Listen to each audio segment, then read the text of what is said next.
So magandang araw, no? Balik tayo.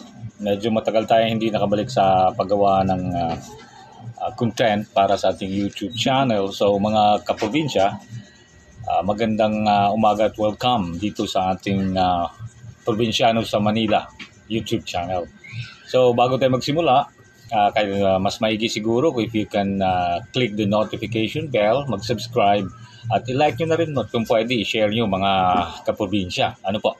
So bumalik po tayo dahil nga po gusto na nating mapag-usapan yung ating mga gustong maipabot sa ating mga kapwa Pilipino. Now, ito po ay tungkol sa ang hidwaan po ngayon kasi mahirap masyado, no?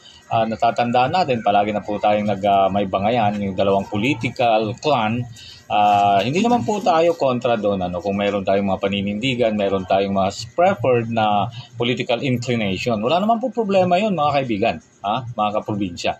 Ang problema lang po, pag-issue na po ng soberenya ng Pilipinas, dapat magkakaisa po tayo. Kasi hindi po tayo nakikipaglaban sa ating soberenya para sa isang politiko. Hindi po tayo nakikipaglaban para former President Duterte pag gustuhin natin na pabor tayo na hindi na tayo hindi na natin i-insist ang ating soberenya. Hindi rin tayo pag kumukontra tayo at talagang tumatayo tayo para sa ating soberenya. Hindi naman natin sinasabi na nakikipaglaban tayo para kay PBBM. Di ba ho?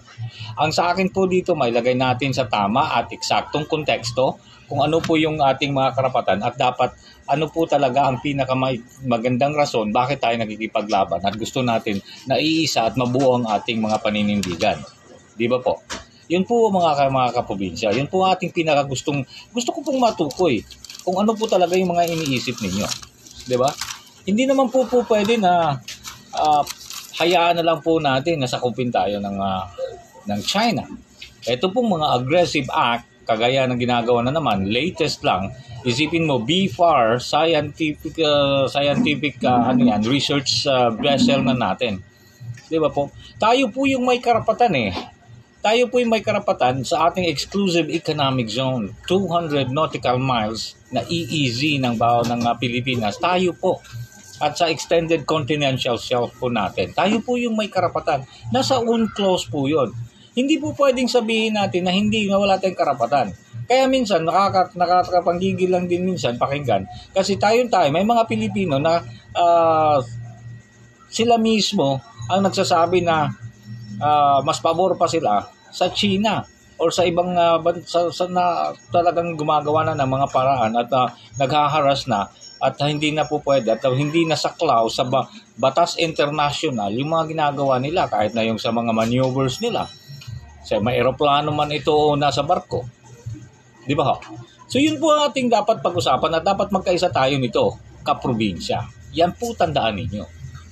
No? Hindi po tayo nakikipaglaban ngayon dahil hindi natin pinag-uusapan ito dahil para sa atin o dahil sa isang politiko.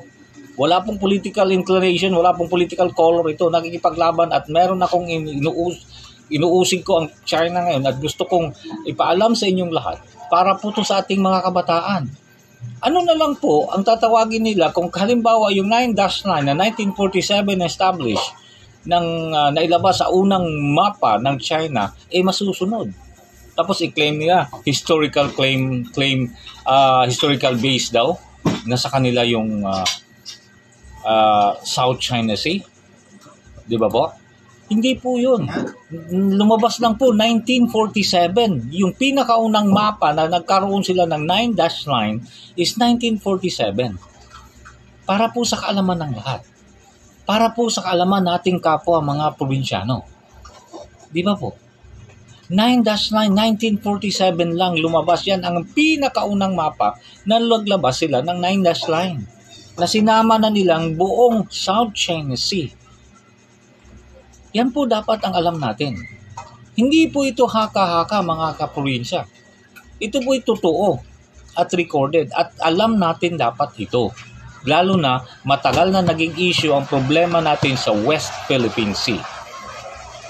Klaruhin din natin. Tinatawag nating West Philippine Sea yung saklaw o loob ng ating 20 nautical miles or EEZ. Yan lang po ang West Philippine Sea.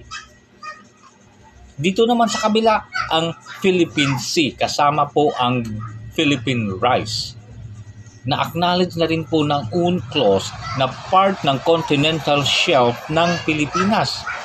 Lahat po yan, lahat ng ating mga claims, para sa kaalaman nating lahat mga kaprobinsya, ito po'y supported ng UNCLOS, ng International Convention on Law of the Sea. Diba? Hindi po tayo gumagawa-gawa ng claim na kaya na ginagawa ng China na porke may nakita siyang mga artifacts sa ilalim ng dagat kahit saan nasa Pasipiko, sabihin na niya na may dahil na andyan, may trade, kami na ang mga gumagawa niya noon.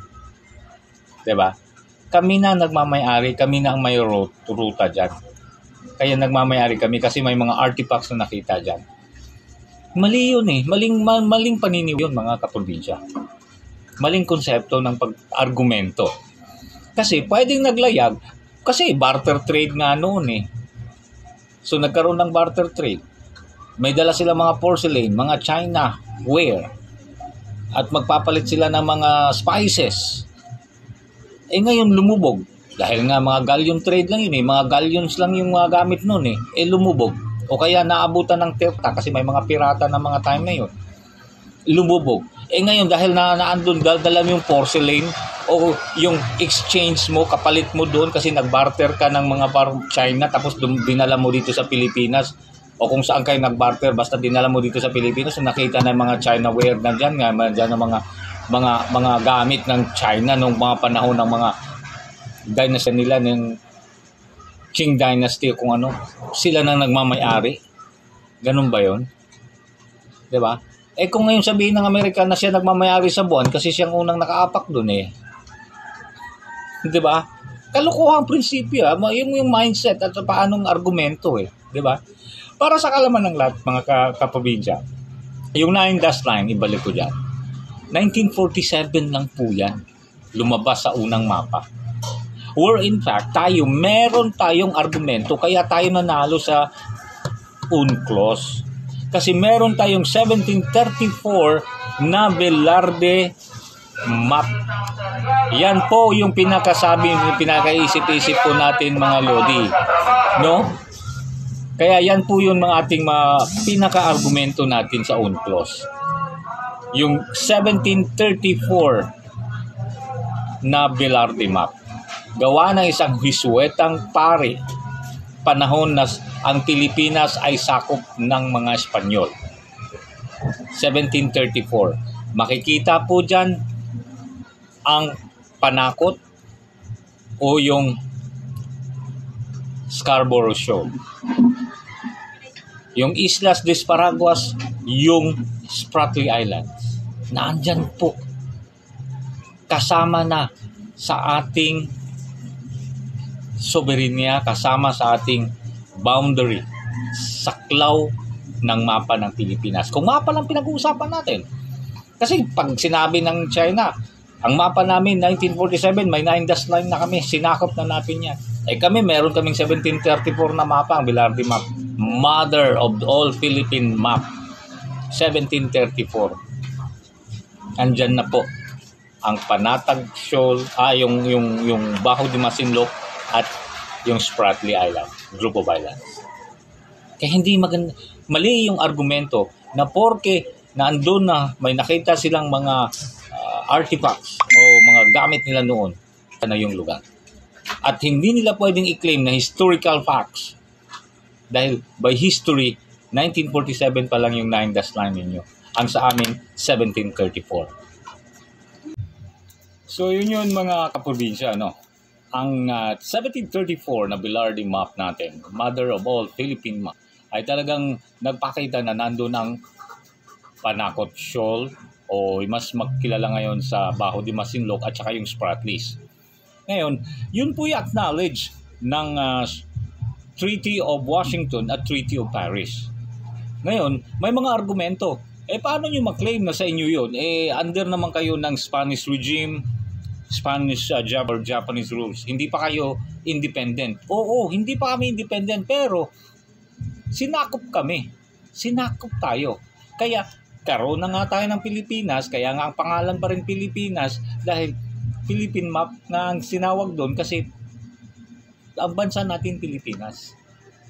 So walang question yun sa jurisdiction, kumbaga. Atin yun kasi ang Pilipinas noon at ang Pilipinas ngayon ay iisa. Kahit na sinako pa tayo noon, under pa tayo sa Spanish regime, under sa American regime, under sa Japanese regime, Pilipinas pa rin yun. Isang Pilipinas pa rin ang noon at ngayon. Isang Pilipinas din ang boundary rin noon. Ang Bajo de Masinloc noon sa 1734, ang Bajo de Paraguas doon, diba, ang Los Islas de Padacot, ayun pa rin yun hanggang ngayon. So wala tayong dapat pag-usapan at pagtalunan doon. Ang ini-insist ko dito ngayon, mga kaprobinsya, kahit magkaiba ang ating paningin at kahit saan tayo pumapanig sa mga with regards to political inclination, dapat iisa lang tayo nag-uusapan bansa at ang ating soberenya. Di ba ho? Kasi kung isipin mo, kahit na ang sino dito sa South China Sea, sa Southeast Asia, kahit Vietnam, Thailand o kung ano pa yan ng mga bansa, Malaysia, Singapore, Indonesia, Brunei, wala silang mapang maipakita na sa kanila yung Sprat list. Kasama sa mapa nila ang Sprat list. Kahit na China, wala kita na mapa. Liban sa 9 dash line nila na 1947 lang nagsimula. Yung Tang Dynasty ng China from 1098 to 11 AD at sinundan ng Qing Dynasty hanggang 1912.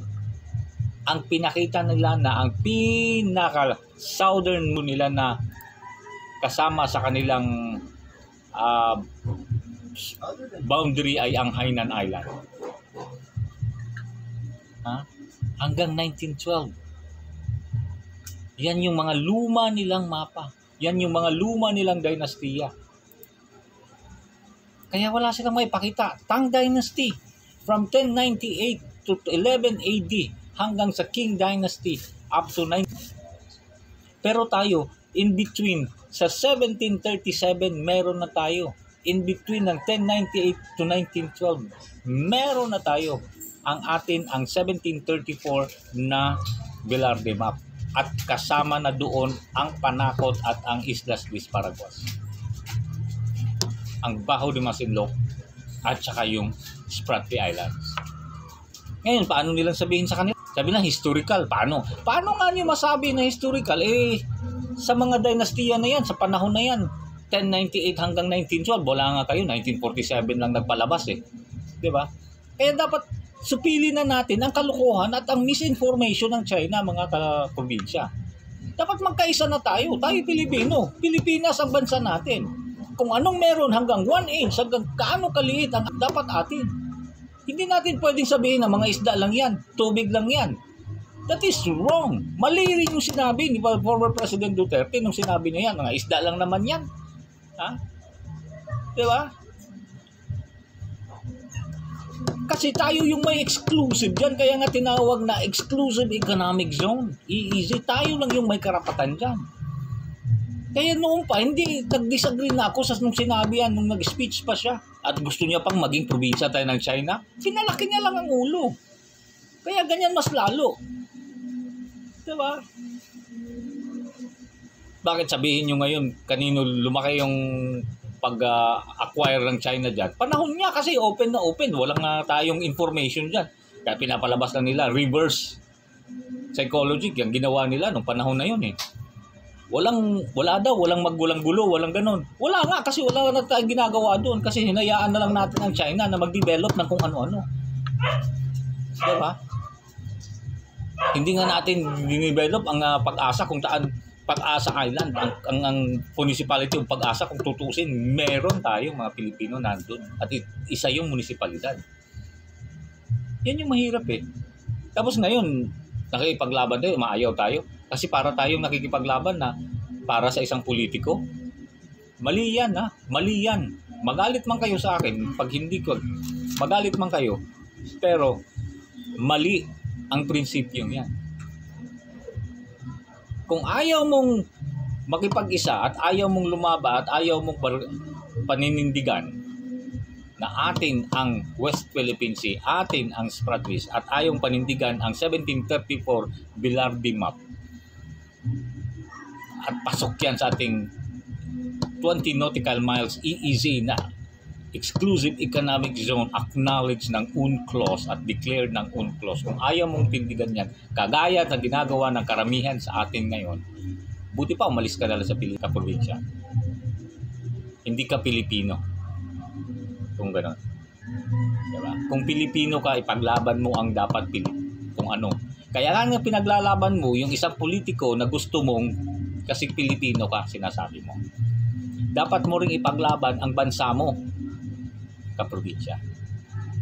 Kaya nagtataka ako minsan, may mga politiko pa na kontra sa gustong mangyayari ng karamihan at ng ating mga expert na nakipaglaban doon sa The Hague para doon sa UNCLOS mapanalo lang natin at naglalabas ng lahat ng ebidensya. Kaya magtataka ako ba't may mga politiko pang ganon. Dapat hindi na sila naandyan. Huwag na kayong maging politiko. No? Maging critical ako sa mga kaprobinsya. Kasi talagang ayoko eh. Ba't pa tayo magkakahuwa-hiwalay sa isang pananaw, sa isang paninindigan, kung ito'y para lang naman din sa Pilipinas. At ito'y atin. Certified naman talaga na atin. Ba't hindi natin panindigan ta? Dahil lang sa ating political inclination, dahil maka-Duterte ka, DDS ka, maki-BBM ka, makidilawang ka, makiping ka. At hindi ito mag-iisa sa isang paninindigan na atin din naman ito at hindi lang ito para sa atin ngayon, para to sa mga kabataan sa susunod na henerasyon. Kung ipamimigay natin ngayon ng Pilipinas, anong meron ang bukas ng mga bata? Yan ang ilagay nyo. Siksik nyo sa mga isipan nyo. Yan yun mga kaprobinsya. Kaya I am very sad to know na na marami pa rin tayong mga Pilipino na mga nagtatraidor para sa ating soberenya. At ayaw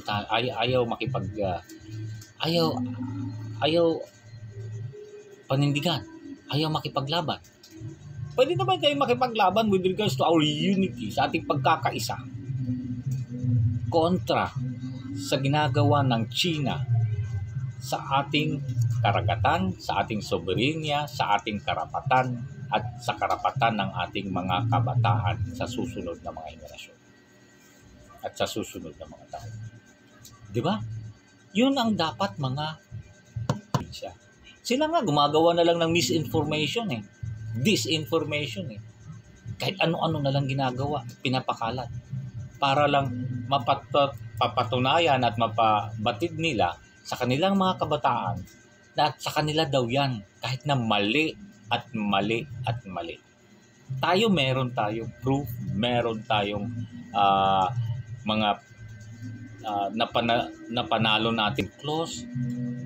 Bakit kailangan pa natin magkahiwa-hiwalay sa pananaw na ito?